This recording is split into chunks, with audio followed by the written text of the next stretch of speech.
Aujourd'hui, nous allons préparer un sérum capillaire. C'est quoi un sérum capillaire? Un sérum capillaire, c'est une préparation en fait qui est très concentrée dans des principes actifs qui sont efficaces. Et ainsi, tu n'as pas besoin d'en utiliser beaucoup, mais tu as besoin d'utiliser juste un peu pour avoir les actions que tu recherches.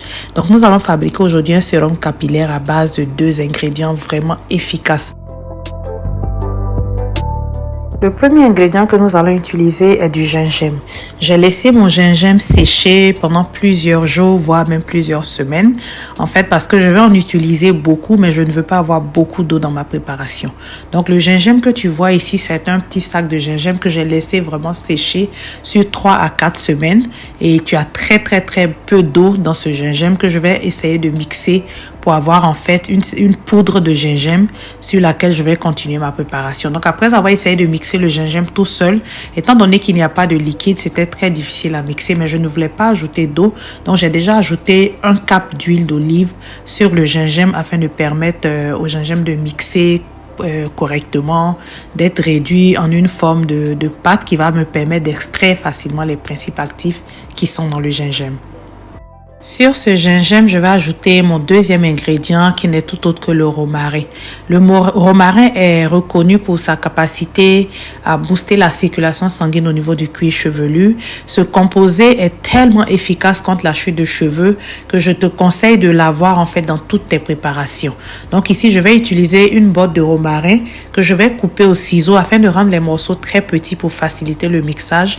Étant donné que mes 2 composés, je vais en utiliser beaucoup pour obtenir une très petite quantité de produit mais qui sera très concentré. Donc pour faciliter le mixage, j'ai coupé le romarin au ciseau. Donc le romarin, une botte de romarin ajoutée sur la quantité de gingembre que tu as vu au commencement de cette vidéo.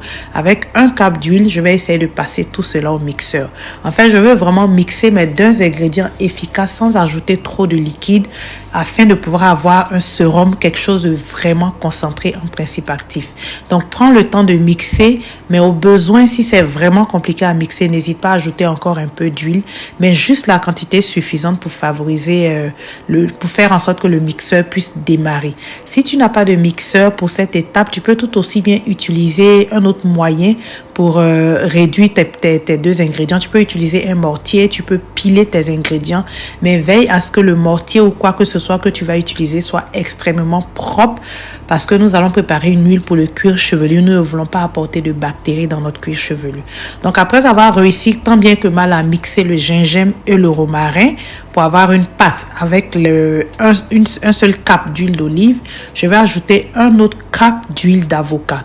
Ici, moi, j'ai utilisé l'huile d'olive et l'huile d'avocat qui sont 2 huiles excellentes pour nos cheveux, mais tu peux utiliser n'importe quelle huile. Souvent, les abonnés me demandent, mais si j'ai pas d'huile d'avocat, avec quoi je peux remplacer? Tu n'es pas obligé d'utiliser les mêmes huiles que j'ai utilisées. Tu es juste obligé d'utiliser 2 cups d'huile que tu utilises habituellement pour tes cheveux. Donc, au final, dans ce mixeur, j'ai un mixeur plein de gingembre. Donc pour la quantité de gingembre, le mixeur était pratiquement plein. J'ai toute une botte de romarin comme tu m'as vu découper ici. Et j'ai 2 cups d'huile au total qui m'ont permis de mixer toute cette quantité de gingembre et de romarin. Donc au final, je me retrouve avec une préparation qui n'est pas pâteuse, qui n'est pas fluide, mais qui est assez épaisse. C'est vraiment une préparation qui est concentrée. Donc je vais ajouter le fond de mon huile qui me restait, donc environ encore un autre cup d'huile. Donc je me retrouve avec environ 3 cups d'huile pour tout ce bocal de gingembre et toute la botte de romarin que tu as vu. Et je vais encore mixer parce que comme j'ai dit, étant donné que j'ai mis très peu d'huile, le mixage est difficile. Donc le fond du mixeur n'était pas encore bien mixé. J'ai ajouté un peu plus d'huile et ça m'a permis d'avoir un mixage complet. Tous mes ingrédients sont bien mixés. Donc si tu veux, pour récapituler, si tu prends la même quantité de gingembre que moi, c'est-à-dire tout le gobelet de ton mixeur est rempli de gingembre et tu prends une botte de romarin, tu peux ajouter jusqu'à 3 cups d'huile au maximum, ok? 3 cups d'huile afin de pouvoir mixer. On veut ici avoir en fait la plus forte concentration de principes actifs dans notre huile que nous allons fabriquer aujourd'hui. Donc tous ces éléments qui ont été mixés ensemble dans cette belle pâte que tu peux voir ici, je vais porter tout cela sur un feu. Mais le feu, je vais m'assurer que le feu soit doux. Dès l'instant que la plaque a chauffé, que ma casserole a commencé à chauffer, je vais réduire l'intensité du feu. Donc pour le moment, je tourne pour m'assurer que toute ma préparation commence à bien chauffer, tout commence à bien infuser.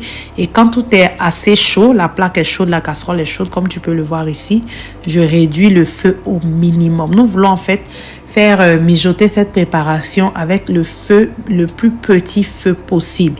Nous ne voulons pas faire cuire, ne voulons pas brûler notre préparation. Étant donné que la préparation est assez épaisse, pour que tu puisses la faire agir, faire l'huile, la faire vraiment infuser dans l'huile, tu ne dois pas mettre un feu fort. Si tu mets un feu fort, ça va vraiment coller. Tu ne pourras pas atteindre la trentaine de minutes nécessaires pour une belle infusion. Donc ici, comme tu peux le voir, malgré que le feu est petit, que le feu est doux, ma préparation a tendance quand même à se coller dans le fond de ma casserole. Donc il est super important de réduire ton feu au minimum pour pouvoir ressortir les principes actifs de cette préparation. Donc pendant environ 30 minutes sur feu extrêmement doux, je vais tourner régulièrement jusqu'à la fin des 30 minutes afin de pouvoir vraiment macérer, infuser tous mes ingrédients dans cette quantité d'huile. Après une trentaine de minutes, voilà ce que nous obtenons. Tu peux voir même que l'huile a commencé à ressortir. Et étant donné que le gingembre était très sec, il n'y a pas vraiment beaucoup d'eau dans le gingembre, donc je n'ai pas besoin de laisser cette eau s'évaporer. Donc j'aurai très peu d'eau, donc je vais avoir directement une préparation huileuse qui est assez concentrée en principe actif. Après avoir laissé ma préparation vraiment se refroidir, nous allons passer au filtrage. Et comme d'habitude, j'utilise ce cap de perruque pour filtrer mes préparations. Tu peux utiliser aussi un foulard, un tissu en mousseline, mais bref, il faut que ce tissu soit totalement propre. Donc ici, voici l'huile que nous allons obtenir, que nous obtenons. Tu peux voir de par sa coloration que l'huile est vraiment riche en principe actif. Et étant donné que nous voulons un produit assez concentré, bien que nous ayons mis 3 capes d'huile, nous allons ressortir un peu moins d'un cap d'huile. Et c'est vraiment pas un problème. L'essentiel pour moi, c'est d'avoir ressorti une quantité d'huile qui est très concentrée. Étant donné qu'elle est très concentrée, je n'ai pas besoin d'en avoir beaucoup. C'est pas une huile que je vais utiliser en bain d'huile. C'est une huile qui aura une utilisation assez spéciale afin de pouvoir avoir le résultat que je recherche. Donc, nous avons mis 3 capes d'huile, mais nous allons ressortir environ 1 cap d'huile. Donc, il faut déjà que tu sois préparé moralement au fait que tu vas recueillir une petite quantité d'huile comparée à la quantité d'huile que tu auras utilisée, étant donné que l'huile va vraiment rester dans le zeste de gingembre et de romarin. Donc, après avoir filtré complètement toute la pâte que j'ai laissée cuire pendant 30 minutes, voici le résultat. Voici cette belle huile de coloration verte, riche en nutriments, que nous allons utiliser principalement sur le cuir chevelu. Et par la suite, je vais ajouter sur mon huile, je vais ajouter des huiles essentielles, 2 huiles essentielles principales. Mais si tu n'as pas les huiles essentielles, c'est une étape que tu peux sauter aisément. J'adore ces 2 huiles essentielles, donc je les ajoute quand j'en ai sous la main dans mes préparations. C'est des huiles essentielles qui font du bien au cuir chevelu. Donc nous allons ajouter quelques gouttes d'huile de théier ou de tea tree oil. Et ensuite, nous allons aussi ajouter quelques gouttes de l'huile de menthe poivrée afin de pouvoir traiter les problèmes de cuir chevelu. Je vais aussi ajouter un peu de vitamine E. Cette vitamine E qui est une excellente vitamine pour tout ce qui est problème de peau. Je vais ensuite diviser ma préparation en 2 parties. Et l'une des parties que je vais diviser, je vais l'utiliser telle que je l'ai préparée pour le cuir chevelu. Mais cette partie que je mets ici dans ce petit flacon, je vais venir enrichir cette huile en y ajoutant de l'huile de ricin. L'huile de ricin est une huile qui est excellente pour l'hydratation du cuir chevelu. Donc si tu as un problème d'alopécie, tu vas utiliser cette préparation mais en la mélangeant avec de l'huile de ricin. Si tu veux utiliser cette préparation juste comme un sérum préventif pour prendre soin de ton cuir chevelu, tu n'as pas besoin de mélanger ton huile avec de l'huile de ricin. Donc cette portion ici qui a été mélangée avec de l'huile de ricin, j'ai fait cette préparation pour une commande pour quelqu'un qui souffre d'une alopécie localisée. Donc ce mélange avec l'huile de ricin va être super efficace pour les problèmes d'alopécie qui existent déjà.